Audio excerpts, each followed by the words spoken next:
ప్రార్థన. పరిశుద్ధుడా, ప్రేమగల తండ్రి, మహోన్నతుడా, సర్వాధికారి, శక్తివంతమైన ప్రభువా, నీకు వందనాలయ్యా. అయ్యా, నీకు వేలాది వందనాలు, స్థుతులు, కృతజ్ఞతాస్థుతులు చెల్లించుకుంటున్నాము తండ్రి. ఈరోజు మా జీవితాలపై నీ ఆశీర్వాద హస్తము ఉండాలని ప్రార్థిస్తున్నాము తండ్రి. మా ఇంటిలో సమాధానము, ఆనందము, ఆరోగ్యము నింపుము యేసయ్యా. మా అడుగులు ఎక్కడికి వెళ్ళినా నీ కృప మాతో ఉండనివ్వుము ప్రభువా. బలహీనతలో బలముగా నిలిచే దేవుడవు నీవే అయ్యా.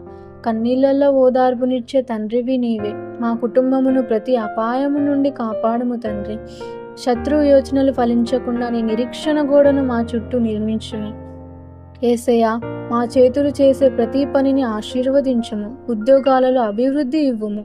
వ్యాపారాలలో విజయము ప్రసాదించుము. చదువుకునే వారికి జ్ఞానము అనుగ్రహించుము.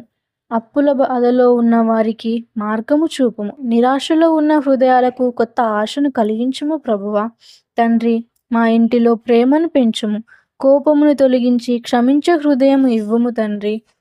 మాటలలో మాధుర్యము, మనసులో వినయము, జీవితంలో నీతి కలుగజేయుము ప్రభువా. ఈ రాత్రి విశ్రాంతి తీసుకునే ప్రతి ఒక్కరిని నీ దూతలతో కాపాడుము.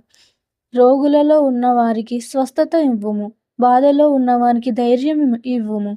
ఒంటరిగా ఏడుస్తున్న వారిని నీ సన్నిధి అనుభవం ప్రసాదించుము తండ్రి. మా జీవితమంతా నీ చిత్తానుసారంగా నడిపించుము యేసయ్య. నీ ఆశీర్వాదము తరతరాలకు ఉండునుగాక ప్రభువా.